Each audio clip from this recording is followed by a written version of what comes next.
વડનગર શહેર 6 દરવાજાની અંદર મીઠું મીઠું બોલ તારું શું જાય છે, શું જાય છે, તારું શું જાય છે. અને જો ખોદો તો કંઈક નવું નીકળે હોનારા સિક્કા નીકળે, ઘણી વસ્તુ નીકળે. અમે અમારા ઘરની બાજુમાં જ એક જગ્યાએ અમે ઘર લીધેલું, ત્યારે એમાંથી ચોરીના સિક્કા નીકળેલા. અમારા એક માજી મેં જોયેલું કે એ પહેલાં રામાયણ શરૂ થાય ને એટલે રામ જેવું આવે પાત્ર અંદર, તો ટીવીમાં પૂજા કરતા એમને. ના, એ તો અમે સામે પાડી બેન બધા આખા મહેલાના બધા ભેગા થઈએ, ડોસીઓ અમે બધાએ પછી રમતો રમીએ, કોઈ જાગરણ હોય એવું તો છોકરા રમાડીએ, ગરબા ગવડાવીએ, ભજન ગવડાવીએ. પછી આ બાજુના માળમાં નવરાત્રિમાં ગરબા ભજન બધું જ ગવડાવીએ અમે. દિમાગમાં લગભગ બધું જ છે, હાલ એકદમ યાદ આવે નહીં. વહીણગર કહેતા, કારણ વડનગરનો અભ્રંશમાં કરી વહીણગર કહેતા. વહીણગર ક્યાં ગયા હટાવણું કરવા ક્યાં ગયા કે વહીણગર ગયા હતા.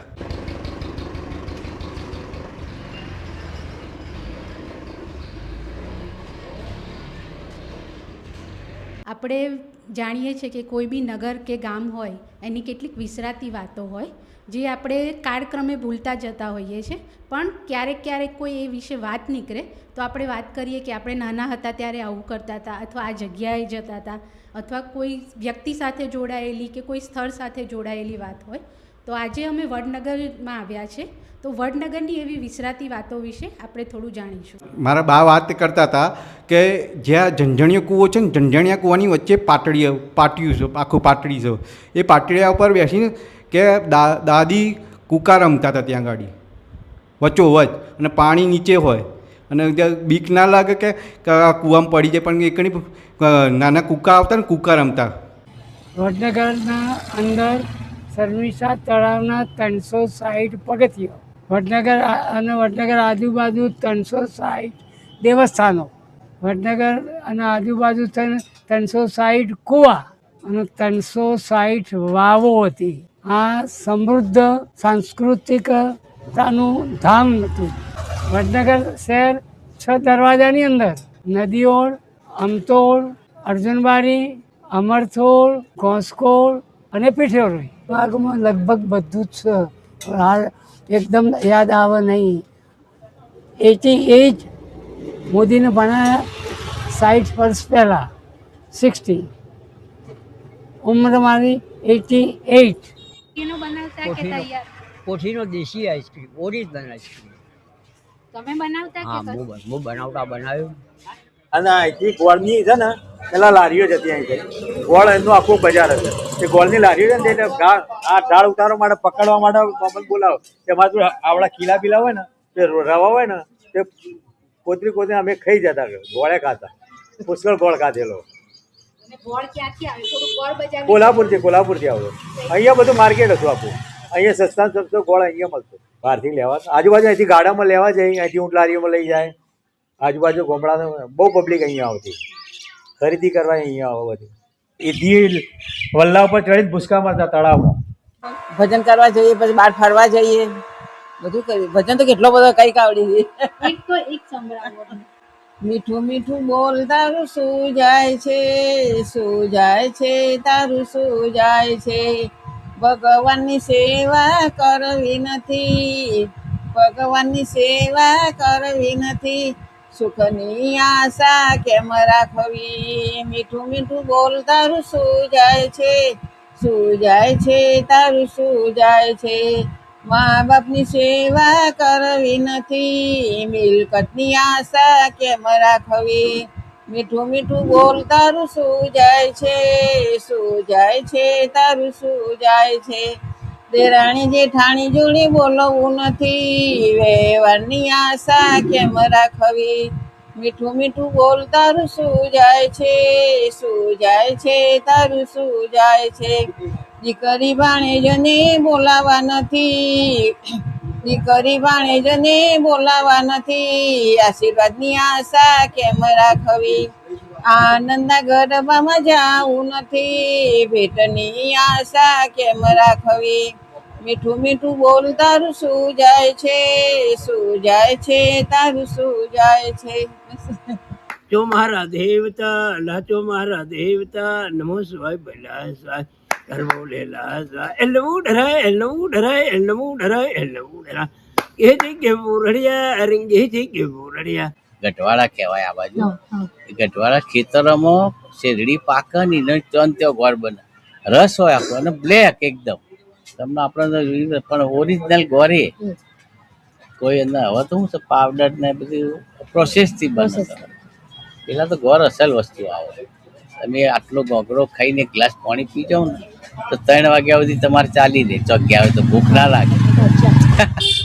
એનું એ હતું હેલ્થ એ માટે ગોળ હેલ્થ માટે કરે. ખોળ છે ને એ લોકોની માનસિકતાથી ખોળ હાડકો ભાગી નાખે, ગોળથી તાકાત આવે. તમે એક આટલો ગોગડો કંઈ ગ્લાસ પાણી પી જાઓ ને તો બહાર ગયા તો 2 કલાક નીકળી જાય, તમને ભૂખ લાગે નહીં. એવા ગોળ આવતા પહેલાં. અને મોઢા મૂકો ને તો ઠંડક લાગે, કારણ કે અંદર કોઈ કેમિકલ નહીં, પ્રોસેસ નહીં. અત્યારે તો બધું બદલાઈ ગયું જમાનું. અત્યારે રૂપ જોવો છે ને. અત્યારે હાલ આ ઉંમરે પણ હું સવારે મોર્નિંગમાં 6-6:30 વાગે જાઉં છું તળાવની અંદર. નાનો હતો ત્યારે જતા હતા, કપડાં ધોવા જતા હતા. એ વખતે શું હતું, શરમ જેવું હતું નહીં અમને લોકોને. કામ કરાવતા અમે અમારા મધરને બધાને, કે અમે 5 ભાઈ વચ્ચે એક મધર બિચારી થાકી જતી હતી. તો એ વખતથી અમે આ સતડીને બધા જતા હતા. અત્યારે હાલે જઈએ છીએ, પણ અત્યારે શું વચ્ચે સુધી જાય, કોક દિવસ જઈએ છીએ. પહેલાં જઈ શકતા હતા, હવે થોડી ઉંમરની અસર થઈ હતી. બાકી આ તળાવમાં, અંબાજી કોઠામાં, વિષ્ણુપરીમાં અથવા ભૂસકા માર્યા એમાંથી એ વખતે કુંડ ગરાય તો અંદરથી પૈસા કાઢતા હતા. 15-17 ત્યારે અંદર ડૂબકી મારી જાય, અંદર પૈસા લાવીએ. એ વખતે કાણીઓ પૈસો ને એવું બધું ચાલતું. આ બધું હવે આ બાજુ દુકાન કરી ને એ ખત્રી હતા. ખત્રી એટલે એમને પહેલાં એ વખતે બંદૂકનો લાયસન્સનું બધું લઈ આવતા કરતા હતા. એ અમે નાના હતા ત્યારની વાતો છે. પછી એના પછી લાયસન્સ લેવા હોય બંદૂકો લાવી આવતા બીજા દેશમાં, બીજા ગામડેથી. જેમ યુપી બિહાર ખરું ને ત્યાં આગળ બંદૂકો લાવીને અહીંયા વેચતા આ લોકો. આ બધી દુકાનો જોકે બંધ થઈ ગઈ, પણ આખી લાઈન ગોળની છે. કાગળથી તમે આવ્યા પેલી મસ્જિદથી, આ બધી દુકાનો જે બંધ પડી ને બધી ગોળની દુકાનો. અને એ ગોળ ત્યાંથી ડાયરેક્ટ આવો ને એની પાછી અહીં બીજી પેઢી હોય, માણસો સ્ટાફ જુદો હોય. એ ગોળ અહીંયા આવે અને એ ગોળ પાછો અહીંયા વેચાય. મારું નામ લગાવો તો એ માર્કો મારી આપે. આ ગોળ ક્યાંથી આવતો? કોલ્હાપુર. શેમાં આવતો? ટ્રકો આવતી. ટ્રક? ના પહેલા ટ્રકો નથી એમાં. એ ખબર નહીં, બાકી ટ્રકોથી જોયેલું છે. ગાડામાંથી આવતો?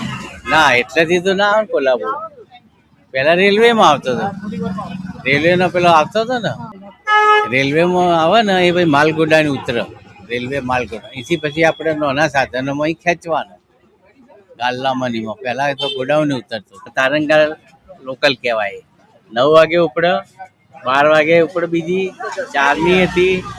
પછી અમદાવાદ જવું હોય ને તો ડાયરેક્ટ અહીંથી અમદાવાદ જતી 6 વાગે સવારે.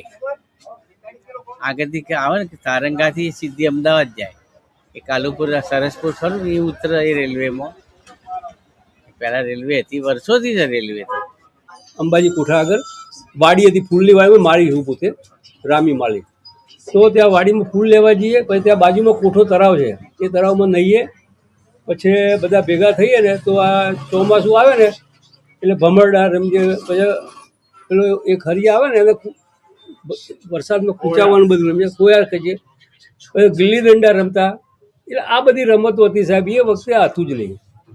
એટલે આ બધું એ બધાનો સમય અત્યારે અમારો જે છે ને એ છોકરાને કહીએ ને અમારા, તો પણ એ લોકો એમ નથી માનતા કે આવું બધું હશે. આપણે લટેરી વાવમાં પાણી જોયું તમે?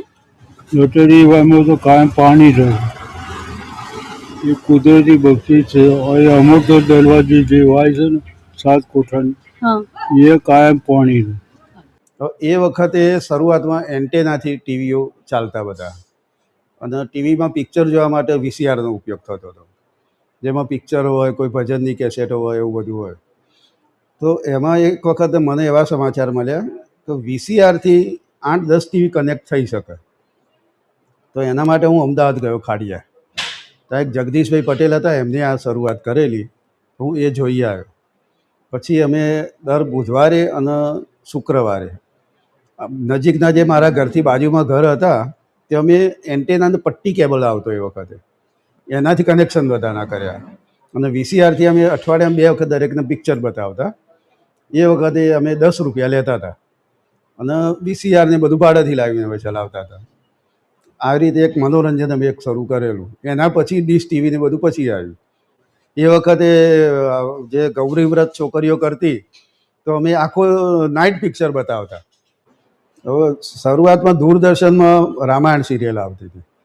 તો રામાયણ સિરિયલ જોવા માટે એ વખતે ટીવી લોકોના ઘરે ઓછા, નજીકમાં એક એરિયામાં કદાચ 1 કે 2 ટીવી જોવાય, તો લોકો એમના ઘેર બેસતા ટીવી જોવા માટે. અને દરેકના ઘેર ગમે તે જાય વ્યક્તિ તો દ્વાર ખુલ્લા જ રહેતા, એવું નહીં કે ભાઈ તમે આવો ના આવો એવું હતું જ નહીં.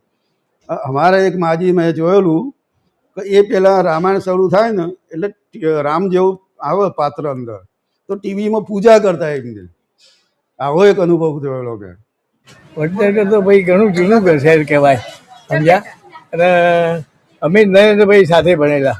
મારા બાજુમાં ક્લાસમાં નરેન્દ્રભાઈ ભણતા હતા અને અમે ને સોમભાઈ બે જોડે ભણતા હતા. ભાઈ બાજુમાં બેસીને ભણતા હતા.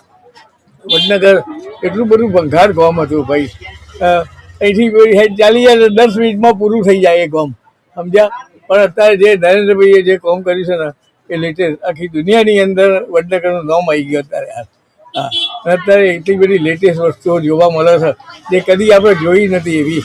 આજે આ બેટ છે, તાના રીરી છે, બેટની અંદર જે પેલા ફુવારા બધું રાતે બને છે, ખુશ થઈ ગયા થાય. એક કહેવત એવી છે, અમને ખબર થતો હતી. મને 85 વર્ષ છે, એટલે 70 વર્ષ ઉપરની હું વાત કરી શકું. એના અગાઉની અમારા દાદાએ વાત કરેલી બધી. તો ભાઈ આ દાદા આખા હિન્દુસ્તાનમાં ગમે તે જગ્યાએ સોમનાથમાં ફરો, ગમે તે બધા ફરો, પણ વડનગર જે નાગર હોય એ વડનગરને અહીંયા આવો અને એ અહીંયા આગળ દર્શન કરે ત્યારે એની યાત્રા પૂરી થઈ એવું કહેવાય. કેટલા બધા વડનગરમાં જો 360 દેવરો હતો, 360 આ તળાવના પગથિયા હતા. આજે તમારા પગથિયાની વાત કરું ને તમને તો તમે આ બેન છે ને એક વખત નીચે ઉતરે અને ઉપર તરત થાકી જાય એમની. ત્યારે પહેલાંનો બૈરો આ પગથિયામાં ઉતરીને તળાવમાં કપડાં ધોતો હતો અને ધોઈને અને પાછા ઉપર આવે, પાછા કપડાં પાણી ભરતો હતો ઉપર આખો બેડો ફરી. અને અત્યારનો બૈરો તો થાકી જાય.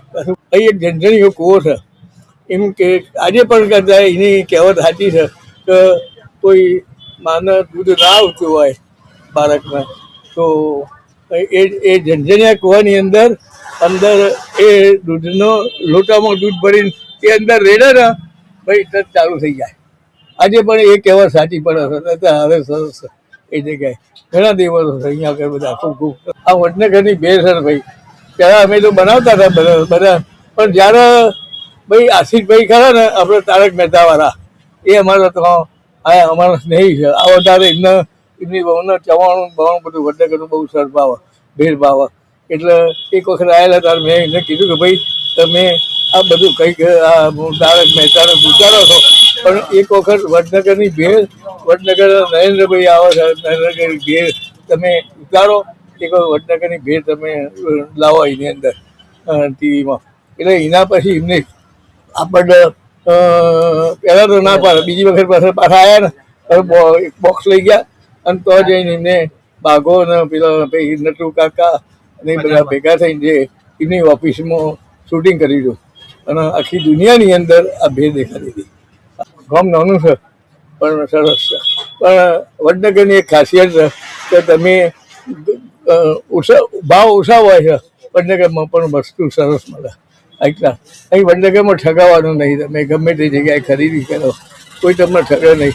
એવું આ ગામ છે નાનું, નરસિંહ મહેતાનું ગામ છે, સરસ છે. અહીં તો કેટલા ભગવાન દેવરો બધા આવેલા છે. અહીં સરસ અહીંનો તબલો વખણાય છે, આ તાના રીરી વખણાય છે. અહીંના સંગીત અહીંના ભોજકો હતા બધા, નટુ કાકા હતા ને ભોજક હતા, એવા એ નટુ કાકાના વર્ષો બધા અત્યારે હાલ બધા તાના રીરી. પહેલાં આપણે પેલો રેડિયો ઉપર FM ને આવતું હતું એ વડનગરના બે ભાઈ હીરાલાલ દેવીદાસ અને ગજાનંદ દેવીદાસ, એમના પહેલાં સ્તબનો આવતા હતા. પહેલાં સવારે તમે ઉઠો ને પહેલાં સ્તબનો ના આવતા હતા. એવા વડનગર ચાલે. આજે પણ ગમે તેને સંગીત વગાડવું હોય, શરૂઆત કરવી હોય તો પહેલાં તાના રીરી નામ બોલવું જ પડે. એ વગર આગળ ન હેલા. તાનસેનનું ગામ, તાનસેન નહીં આગળ આવેલા. અચ્છા અચ્છા. અહીં તો ભગવાનનું ગામ સરસ. આ લાઇબ્રેરીઓ બધી બધા સરસ બનાવેલી સરસ. ગમે તો ખોદો તો સોનાના સિક્કા મળે, ઘણી વસ્તુ મળે. આ બ્રહ્મદેશનું આ બાજુ ખોદેલું છે તે કેટલું સરસ હાઈ ક્લાસ તમે જુઓ ને. તો અહીંયા બ્રહ્મદેશથી લગભગ 100 લક્ઝરીઓ અહીં સાધુઓ આવ્યા હતા વડનગરની અંદર એ વખતે. પતંગ ઉત્તર હતી એ વખતે અહીં પતંગ ઉત્સવ થયેલો સરસ હાઈ ક્લાસ ચાલે બધું સરસ. વડનગર બહુ જૂનું પુરાણું ગામ છે ભાઈ. વડનગરનું નામ બહુ સરસ હાઈ ક્લાસ. વડનગરમાં કદી સગાવાનું ન થાય એવું આ ગામ છે. હા સરસ. પહેલાંના જમાનામાં જે વડ ઉપર ચડીને ટેટા પાડવાના અને પછી એ નીચે ઉતારીને એમાં મીઠું મરચું ગોળ વગેરે ભેળવી અને એની જે ચટણી વગેરે બનાવતા એ અહીંયા હાટકેશ્વરના મંદિરમાં વડ હતો પહેલાં જૂનો. અને થપ્પો અને રમતા એમાં છુપાઈ જતા તે કલાક સુધી તો મળતા જ નહોતા કે આ કલાક સુધી ચોક ખોવાઈ ગયા. પણ 12-1 વાગ્યા સુધી રમતા રાત્રે. શર્મિષ્ઠા તળાવમાં ઘણી વખત તમે એવા જતા ને નાવાઈ જતા, નાવા જતા એક મારા મોટા ભાઈને તકલીફ થઈ હતી તો ડૂબવાની અણી ઉપર હતા તો એમને વાળ ખેંચીને કે બહાર કાઢ્યા હતા. દેરાણી જેઠાણી જોડી બોલવું નથી, વેવાની આશા કેમ રાખવી, મીઠું મીઠું બોલ તારું શું જાય છે તારું શું જાય છે.